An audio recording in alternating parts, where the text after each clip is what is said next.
오늘 우리에게 주시는 하나님의 말씀은 역대하 33장 10절부터 13절까지 말씀입니다. 구약성경 703면입니다. 하나님의 말씀을 봉독합니다. 여호와께서 므낫세와 그의 백성에게 이르셨으나 그들이 듣지 아니하므로 여호와께서 아수르 왕의 군대 지휘관들이 와서 치게 하심에 그들이 므낫세를 사로잡고 쇠사슬로 결박하여 바벨론으로 끌고 간지라. 그가 환난을 당하여 그의 하나님 여호와께 간구하고 그의 조상들의 하나님 앞에 크게 겸손하며 기도하였으므로 하나님이 그의 기도를 받으시며 그의 간구를 들으사 그가 예루살렘에 돌아와서 다시 왕위에 앉게 하심에 므낫세가 그제서야 여호와께서 하나님이신 줄 알았더라. 아멘. 가브리엘 찬양대의 찬양이 있은 후에 담임 목사 좋으신 하나님, 귀한 주일 허락해 주시고 하나님께 예배하며 말씀 듣게 하시니 감사합니다. 이 시간 하나님의 말씀을 통하여 우리 삶을 다시금 돌아보며 주님 기뻐하는 삶을 결단하는 귀한 시간 되도록 인도하여 주시옵소서. 오늘 또 주님 예배하는 모든 심령 가운데 성령께서 임재해 주셔서 각자 형편에 필요한 대로 응답과 은혜로 함께하여 주시옵소서. 감사하오며 예수님 이름으로 기도하옵나이다. 아멘. 할렐루야. 여러분 가정에 주님의 크신 복이 넘치길 바랍니다. 어떤 사람이 겨울에 눈이 아주 하얗게 밤새도록 왔습니다. 그래서 출근하는데 눈밭을 걸어가다 보니까 발자국이 남습니다. 한참 가다 보니까 뒤에서 소리가 나는 것 같아서 돌아보니 자기 어린 아들이 따라오고 있는 거예요. 그래서 그 아버지가 얘야 너 뭐하니? 그러니까 그 아들이 아무것도 아니에요. 그냥 아버지 발자국을 따라가는 거예요 라고 하는 겁니다. 그래서 웃고 춥다 얼른 집에 들어가라 하고 보내고 출근하는데 회사 가는 동안 내내 그 아들의 목소리가 떠나지 않는 겁니다. 아버지 발자국을 따라가는 거예요. 그래서 이 사람은 회사 사무실에 앉아서 하나님 앞에 기도합니다. 주님, 내 아이가 내 발자국을 따라오려고 한다면은 부디 나를 도우셔서 내가 올바른 발자취를 남길 수 있도록 도와주옵소서 라고 기도했다고 합니다. 우리는 어떠한 삶을 살든지 누구에게나 영향력을 끼치게 됩니다. 내 삶의 발자취를 통해서 선하든 악하든 우린 사람들에게 기억에 남고 무엇보다 하나님 앞에 갈 때에 우리 한평생의 발자취를 하나님 앞에 밝히게 될 때가 있을 거다라는 겁니다. 그러므로 우리는 평범한 삶 가운데서도 옳은 삶을 깨닫고 판단한다는 것이 얼마나 중요한가 우리가 알아야 하겠습니다. 그렇다면 우리 삶이 어떠해야 되는지를 수시로 생각하면서 내 삶의 질이 좀 달라지고 좋아져야 되겠다라는 생각을 하는 것이 바로 지혜로운 사람 아닌가 생각해 봅니다. 우리 삶이 더 아름답고 올바르고 좋아지려면은 신경 써야 할 것이 있는데 여러 가지가 있겠지만은 세 가지만 생각해 보면요, 관자로 시작하는 세 가지를 우리는 유의해야 됩니다. 첫째는요, 관심입니다. 세상에 존재하는 모든 것들은 다 관심의 산물이다 라고 할 수 있죠. 하나님이 만드신 이 산들, 들도, 이 우주도, 사람이 만든 자동차나 비행기도, 컴퓨터도, 스마트폰도 다 누구의 관심이 있었기 때문에 나타나게 된 것이고 존재하게 된 것이죠. 그래서 관심이 참 중요하다. 그런데 관심을 가지되 무엇에 관심을 가지느냐, 어떤 것에 관심을 가지느냐에 따라서 그 사람의 삶의 질이 달라지게 되는 것이죠. 좋은 것에 관심을 가지면 좋은 결과를 보게 됩니다. 나쁜 것에 관심을 갖게 되면은 그 사람은 좋지 못한 일이 자기를 기다리고 있는 것이죠. 그래서 우리 마음에 무엇을 더 많이 관심을 가지고 사느냐가 굉장히 중요하다라는 것입니다. 그래서 잠언 23장 7절에서도 대저 그 마음의 생각이 어떠하면 그 위인도 그러한적이라고 마음 씀씀이에 따라서 그 사람을 평가하고 알 수가 있다는 것을 보게 됩니다. 그래서 우리는 어디에 많은 관심을 가질 것인가 한번 여러분 판단해 보시기 바랍니다. 둘째는요, 관계입니다. 아무런 상관없는 사람도 좋은 관계를 맺고 지내다 보면은 좋은 일이 생기는 것이죠. 관계를 이야기할 때는 어떤 관계냐, 무슨 관계냐가 중요하죠. 부부 관계, 친구 관계, 사제 관계, 또는 거래 관계, 노사 관계, 교우 관계, 여러 가지 관계가 있습니다. 그 관계를 잘 해야 우리의 인격이, 삶의 질이 더 높아진다라는 것이죠. 문제는 그 관계가 어떠하냐. 부부라고 다 똑같은 건 아니죠. 어떤 부분은 인꼬부부 소리 듣고 어떤 부분은 천생연분이라는 소리를 듣지만은 어떤 부분은 스스로 평생 왼수를 여기고 어떤 부분은 죽지 못해 산다라는 말도 합니다. 따라서 친구라고 해서 다 같은 친구가 아니고 교우라고 해서 다 같은 교우가 아니지요. 하나님과의 관계에서도 성도라고 해서 다 같은 성도가 아닙니다. 좋은 관계를 잘 유지해야 좋은 결과를 얻게 되고, 그래서 좋은 관계를 유지하기 위해서 다른 것들을 포기할 수 있는 사람은 지혜로운 사람이다 라고 할 수가 있습니다. 덜 중요한 것 때문에 관계를 무시하는 사람은 반드시 후회할 날이 온다라는 것입니다. 그래서 관계를 잘해야 삶의 질이 좋아집니다. 그 다음 세 번째는요, 관리죠. 관리를 잘하는 사람은 좋은 결과를 만들어냅니다. 우리가 중요한 관심사로 여기는 건강관리, 기업에는 고객관리, 개인에게는 재산관리, 이런 관리가 참 중요합니다. 친구 관리도 중요하고 가족 관리도 중요하지.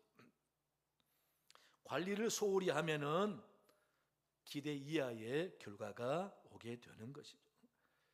그래서 좋은 일에, 결과가 복이 되는 일에 관심과 관리를 많이 투여해야 결과가 당연히 좋아지는 것이죠. 그래서 우리는 매사에 주변 관리를 잘 해야 된다. 이러한 인생을 깨닫는 사람은 그 깨달음으로 자신의 삶의 질이 달라진다라는 것은 당연합니다. 따라서 신앙도 마찬가지입니다. 얼마나 내가 성경을 깨닫고 영적인 삶의 비밀을 깨달으며 실천하느냐에 따라서 하나님이 주시는 축복의 질이 달라진다라는 것입니다.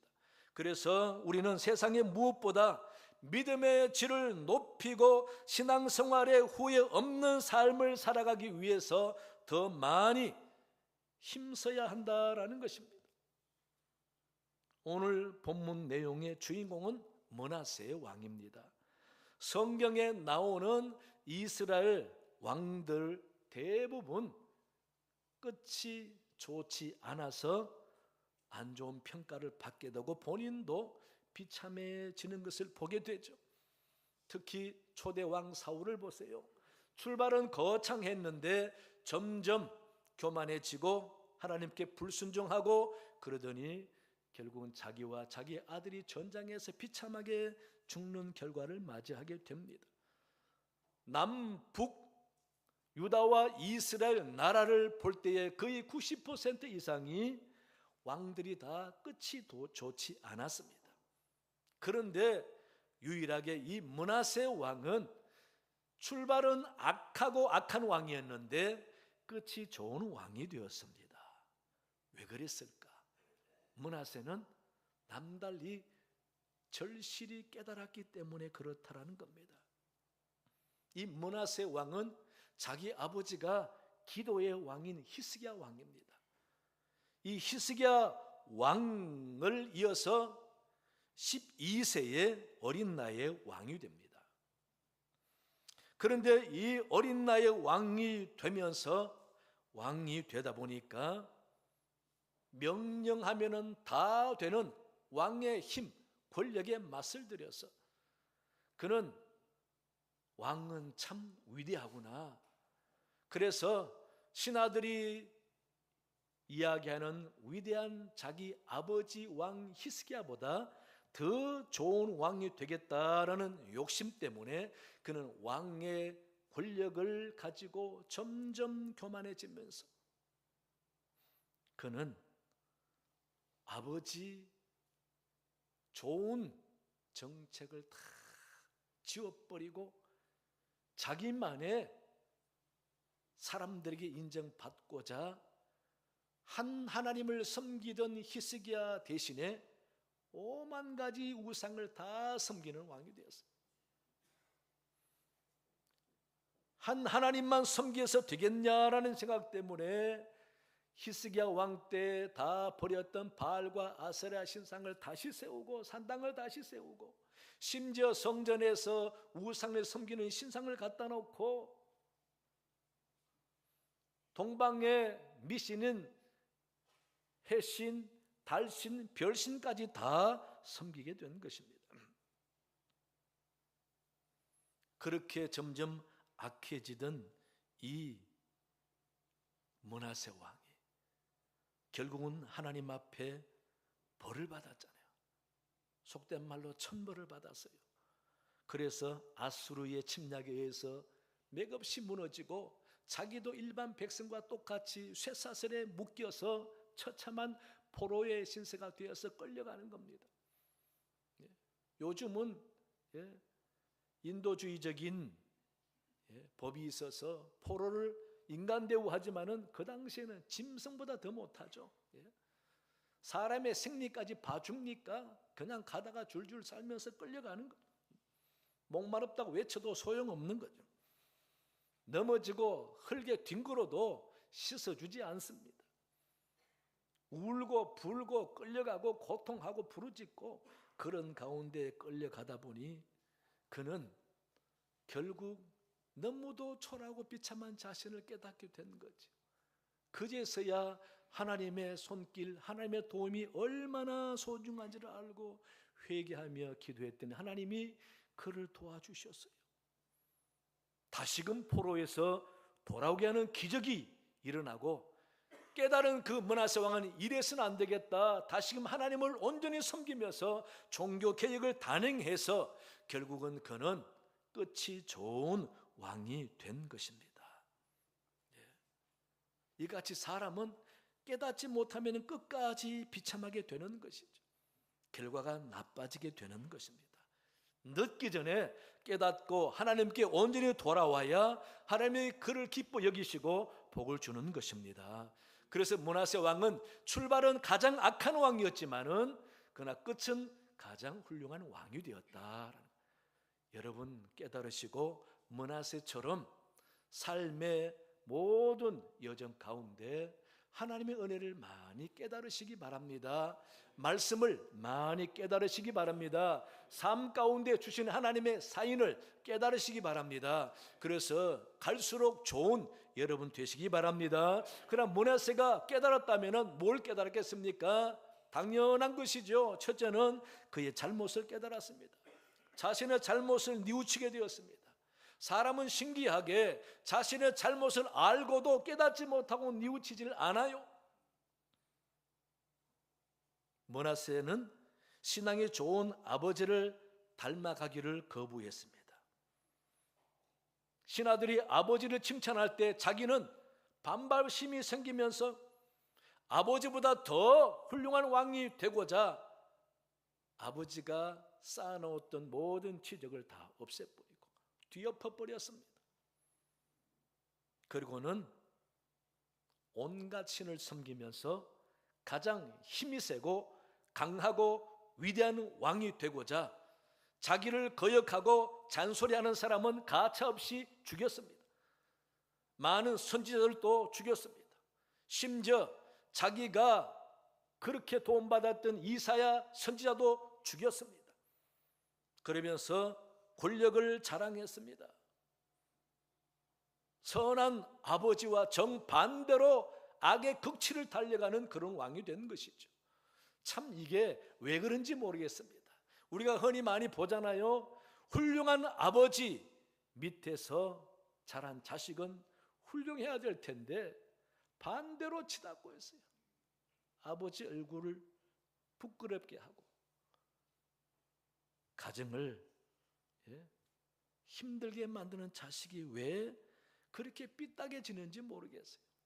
그래서 훌륭한 일을 하는 분들 중에는 자식 때문에 참 부끄러운 사람들이 많습니다. 이 므낫세가 바로 그런 사람이었던 것이죠. 그렇게 관심을 끌고 권력의 힘을 발휘하면서 자신의 위대함을 드러내다 보니까 얼마나 악한 왕이 됐는지 모릅니다.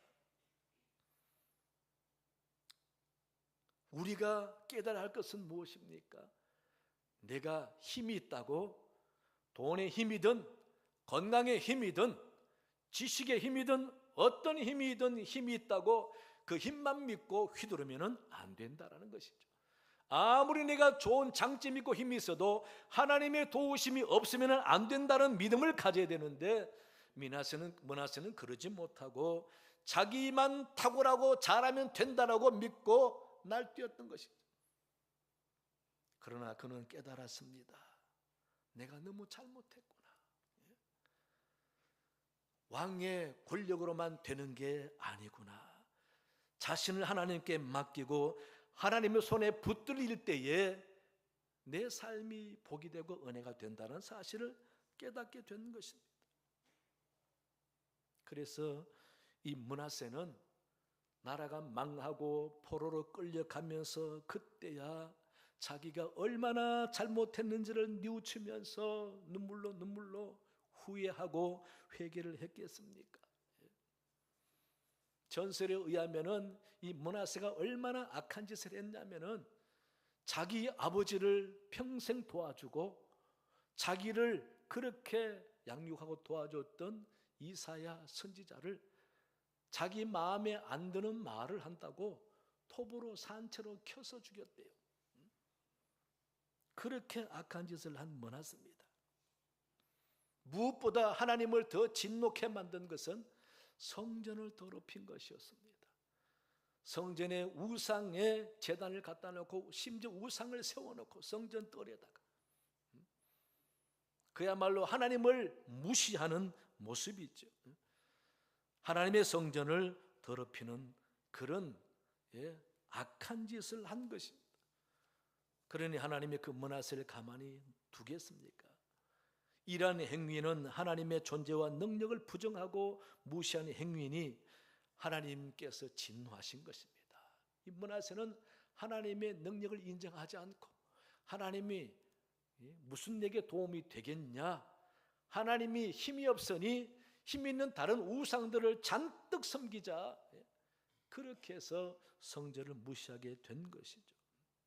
그런데 막상 아수르에 의해서 나라가 망하고 포로로 끌려가게 되니 너무도 비참하게 된 자신의 모습을 보면서 내가 너무 잘못했구나, 내가 너무 어리석었구나, 처절하게 깨닫는 것이지요. 무엇이 므낫세를 그렇게 만들었습니까, 여러분? 이런 면에서 사람은 참 약한 존재라고 할 수가 있습니다. 환경에 의해서, 자극에 의해서, 주변에 의해서, 악한 사람에 의해서 나도 모르게 점점 그렇게 잘못된 길로 가면서도 깨닫지 못하고 나쁜 줄 모르고 사는 사람이 얼마나 많습니까? 그래서 깨닫는다는 것이 얼마나 소중한지, 내 잘못이 무엇인지를 알면서 그 잘못을 철저히 깨닫고 돌이킨다는 것이 얼마나 지혜롭고 복된지 우리는 알아야 합니다. 영적인 부분과 신앙생활도 한번 보세요. 자신도 잘못을 알아요. 그런데 심각하게 깨닫지 못하니 고치지를 못하는 겁니다. 그런 부분에 우리가 얼마나 약합니까? 그런 의미에서 므낫세가 비록 깨달을 수밖에 없는 철저한 실패지만 그래도 깨닫고 눈물로 회개하고 돌이켰다는 사실, 하나님은 그걸 귀하게 여기시는 것이죠. 그러므로 우리도 작은 것 하나라도, 나쁜 버릇 하나라도 깨닫고 돌이킨다는 사실, 하나님은 귀하게 보신다고 여기시기 바랍니다. 그래서 이 므낫세는 왕이라는 권력이 있고 왕이 갖고 있는 돈만 있으면 되는 줄 알았는데 하나님의 은혜 아니면 안 되는구나, 하나님의 도우심 아니고는 안 되는구나라는 것을 철저하게 깨닫고 회개했던 것입니다. 우리 사랑하는 교우 여러분들도 지금 내가 아무런 도움 없이도 살 수 있다고 여기시지 마시기 바랍니다. 하나님의 도우심 아니고는 우리가 살 수가 없습니다. 언제 잘못될지 어떻게 합니까? 그럴 일은 없어야 되겠지만은 사람의 인생은 알 수 없는 것입니다. 그러니 한순간 한순간 하루하루 하나님의 도우심 아니고는 살 수 없다라는 그 믿음을 가지고 우리의 연약함을 깨닫고 잘못을 돌이키지 못하는 부족함을 깨닫고 겸손하게 주 앞에 나오는 마음 자세, 기도하면서 하나님께 도움을 구하는 마음 자세가 얼마나 중요한가. 므낫세는 철저히 잘못을 깨닫고 하나님을 의지하고 기도했습니다. 하나씩 하나씩 우리의 잘못을 깨달아 가면서 더 성스럽게 하나님을 잘 섬기는 여러분 되시기 바랍니다. 둘째는요, 겸손해야 한다는 것을 깨달았습니다. 므낫세는 어린 나이 왕이 되다 보니 권력에 맛을 들였습니다. 명령만 하면은 사람들이 다 머리 조아리고 자신의 말을 다 벌벌 떨면서 들어주니 얼마나 대단합니까? 그러니 이 므낫세 왕은 점점 교만해져. 천하에 두려울 것이 없는 겁니다. 내 말 한마디로 다 되니. 그러니 하나님도 성전도 선지자도 내 말에 다 바꿀 수 있다고 생각했는가 봅니다. 그러니 이 므낫세는 세상에 보이는 것이 없어요. 그러다 보니까 자기 아버지보다 더 대단한 왕이 되고자 아버지가 했던 걸 다 지워버리고 자기가 한 것으로 나라의 온통 치적이 드러나길 바랬던 거죠. 그러니까 온갖 우상을 나라에 다 섬기게 만들어. 그래서 므낫세 왕 때문에 온갖 신을 섬기면서 우리가 복을 받겠구나라고 백성들이 그런 생각을 하게 만들게 했다라는 거죠. 여러분, 우리는 유일하신 참 하나님만 섬기지만은 이상하게 세상 사람들은요 어리석은 생각을 많이 합니다. 특히 일본이나 인도가 대표적인 나라죠. 왜냐하면은 많은 신을 섬길수록 좋다고 여기는 거예요. 그래서요, 이왕이면은 좋다는 신을 다 섬기는, 인도에 가서 선교를 해보면은 그런데요, 예수 섬기면 복을 받아요. 그럼 섬겨야지 하면서 다른 신을 안 섬겨야 되는데 다 섬기면서 예수님도 섬긴다라는 거예요. 왜냐하면은 왜 그러냐 물으면은 많은 신을 섬기면 더 좋잖아요. 어느 한 신만 내게 복을 줘도 되잖아요. 여러분, 그 맞는 말이죠, 그죠? 대답 안 하시는 거 보니까 믿음이 확실하네. 아니죠. 살아계신 하나님만 섬겨야 복을 받는 거죠. 물질이 많다고 복이 아니잖아요. 어느 신이 참신인지, 어느 신이 살아계신 하나님인지, 무엇이 우상인지 우리가 알고 지혜롭게 하나님만 섬겨야 되잖아요. 그러니 이 므낫세가 백성들에게 여호와 하나님만 섬겨서 잘 된 게 뭐가 있느냐? 그러니 우리가 모든 신을 다 섬기자. 그래서 심지어 흰놈의 골짜기에서 자식까지 바치는 우상까지 섬겼어요. 그러다 보니까 이스라엘 사람들이 거기 넘어가서 우상을 다 섬기는 겁니다. 그 내용을 9절에 보시면은 유다와 예루살렘 주민이 므낫세의 꾀임을 받고 악을 행한 것이 여호와께서 이스라엘 자손 앞에서 멸하신 모든 나라보다 더욱 심하였더라. 이스라엘 백성들을 대적했던 우상 섬기는 나라들, 하나님이 그들이 우상 섬기는 것 때문에 징벌을 했거든요. 오히려 그 이방 우상 섬기는 나라보다 이스라엘이 더 심했다라는 거예요. 므낫세 때문에. 그게 다 므낫세의 교만 때문이었습니다. 교만한 사람은 결코 끝이 좋을 수가 없습니다.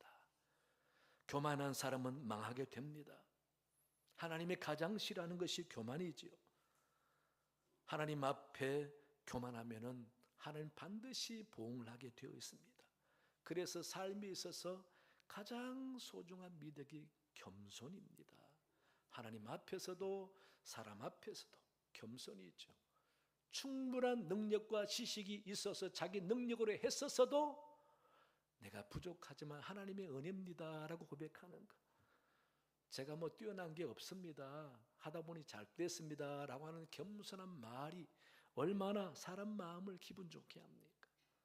하나님은 그런 것을 원하시죠. 성 어거스틴도 겸손은 모든 미덕의 바구니다. 모든 아름다운 덕은 겸손의 바구니에서부터 출발한다라는 거죠. 그래서 사람은 덕이 있어야 하고 그 아름다운 덕은 겸손에부터 시작해야 된다라는 것. 하나님도 겸손하라고 신명기 8장 16절에서 내 조상들도 알지 못하던 만나를 광야에서 내게 먹이셨나니 이는 다 너를 낮추시며 라고 말합니다. 너를 낮추시며 너를 시험하사 마침내 내게 복을 주려 하심이라. 하나님이 복을 주기 위해서 뭘 살피느냐? 겸손하느냐 교만하냐 그걸 살핀다라는 겁니다. 하나님 앞에 겸손한 사람에게 하는 복을 주신다라는 것이죠. 그렇지 않으면 하나님이 겸손하도록 장치를 주시는 겁니다. 무슨 장치? 질병이라는 것으로, 때로는 물질의 고난으로, 때로는 가족 관계나 가족의 어려움을 통해서 겸손하도록 만드신다라는 겁니다. 사도 바울이 그랬잖아요. 바울이 능치 못한 사람이었습니다. 얼마나 대단합니까? 그런데 하나님은 사도 바울이 기도해도 안 고쳐주는 심각한 질병이 있었습니다. 그런데 기도 안에 하나님께서 바울에게 응답 주시는 게 뭡니까? 고린도후서 12장 7절에 여러 계시를 받은 것이 지극히 크므로 너무 자만하지 않게 하시려고 내 육체에 가시고 사단의 사자를 주셨으니 이는 나를 쳐서 너무 자만하지 않게 하려 하심이라.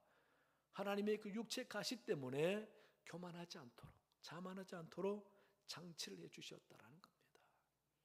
그런데 오히려 그게 내 약한 그 육체 가시가 늘 은혜다, 그리고 강함이 됐다라고 또 12장 9절에서 고백하고 있습니다. 약할 때 곧 그때 강함이라 라고 하면서 내가 겸손하게 하는 그 장치로 말미암아 오히려 강함이 됐다라고 고백합니다. 우리 사랑교회 여러분, 교만하면은 하나님도 싫어합니다. 겸손하시기 바랍니다. 내가 겸손하면은 자랑하고 싶었던 모든 것도 사람들이 알게 되어요. 그럴 때 더 아름다운 거죠. 저 사람 참 자랑하고 교만할 만도 한데 늘 보면은 겸손하다. 그렇게 평가받는 것이 얼마나 귀합니까? 하나님도 귀하게 보시는 거지요. 그래서 우리는 하나님 앞에 겸손해야 하나님은 우리에게 은혜 주시고 복을 주신다라는 것을 굳게 믿고 사는 여러분 되시기 바랍니다. 세 번째는요, 기도해야 한다는 것을 깨달았습니다. 므낫세는 그의 말년에 깊은 죽음의 수렁에 빠지게 된 것이죠. 그렇게 큰 소리 치면서 온 나라의 모든 잡신을 다 섬기면은 나라가 튼튼하고 강하고 외세 침략에도 이길 줄 알았습니다. 그런데 아수르에 너무 허무하게 망해버리고 자기가 포로로 끌려가다 보니 얼마나 비참합니까? 교만이 하늘을 찌르던 그 므낫세 왕이 자기 백성들과 똑같이 쇠사슬에 묶여서 끌려가면서 생리작용도 해결하지 못하니 얼마나 비참하겠습니까? 죽고 싶지 않겠어요? 백성들과 똑같이 끌려가니 얼마나 죽고 싶겠습니까? 그러나 그는 자살을 택하기 전에 하나님을 바라보면서 기도하기로 했습니다. 하나님 용서해 달라고. 그는 깨닫고 하나님 앞에 간절히 기도합니다. 치욕스러운 자신의 모습을 하나님께 다 내어놓고, 오늘 12장 12절 13절 보세요. 그가 환난을 당하여 그의 하나님 여호와께 간구하고 그의 조상이 하나님 앞에 크게 겸손하여 기도하였으므로 하나님이 그의 기도를 받으시며 그의 간구를 들으시사 3번이나 기도 간구를 들으셨다고 그렇게 기록하고 있습니다. 여러분, 내가 어려움을 당할 때는 기도하란 뜻이죠. 그런데 교만한 사람은 어려움을 당해도 기도하지 않습니다. 자신의 방법대로 해결하려고만 하지 눈물로 성전에 와서 기도하지 않으려고 합니다. 어려움 당할 때는 기도하라는 하나님의 사인이죠. 그래서 포로로 끌려가면서 이 므낫세는 철저히 깨달았습니다. 권력의 힘, 큰 소리치고 많은 우상을 섬기는 것이 힘이 아니라 기도가 힘이다라는 거예요. 그래서 하나님 앞에 간절히 기도하면서 하나님께 도움을 구했습니다.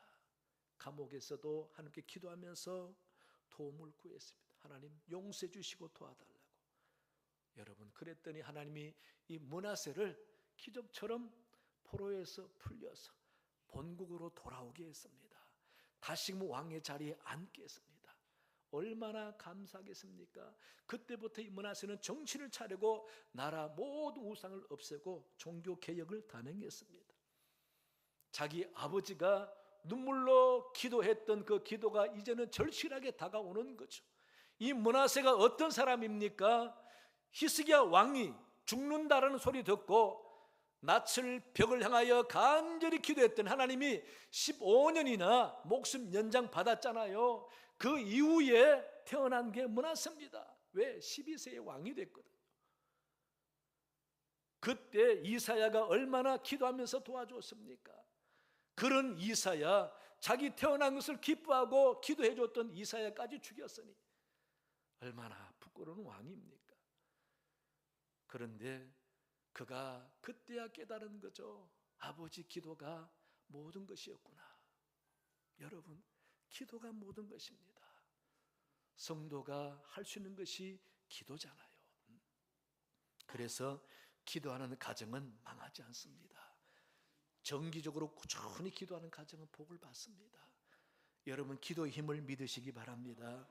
그래서 회개하고 기도하는 이 므낫세 왕은 참으로 가장 악한 왕, 북쪽 이스라엘 땅에 아합같이 악한 왕이었는데 결국은 끝이 좋은 왕이 되었습니다.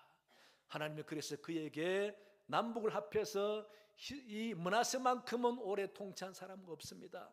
55년 동안 통치하고 67세에 편안히 돌아가셔서 열왕들과 똑같이 무덤에 장사되었더라라고 기록하고 있습니다. 여러분, 오늘 므낫세를 보면서 이같이 하나님 앞에서 우리가 깨닫는 것이 얼마나 소중한가 깨닫는 므낫세처럼 수시로 우리가 영적으로 여러 가지 삶의 구석을 보면서 깨달아 하나님의 기뻐하는 삶을 결단하시고 새롭게 변화되시면서 주님이 복을 줄 수밖에 없는 거룩한 백성들 되시기 바랍니다. 그래서 늘 하나님께서 주목하여 보면서 갈수록 좋은 사람, 해를 거듭할수록 세대가 바뀔수록 좋은 가정 되시는 여러분 되시기를 간절히 축원합니다. 하나님 아버지 감사합니다. 오늘 주신 말씀을 통하여 한 번 더 우리가 깨달아 봅니다.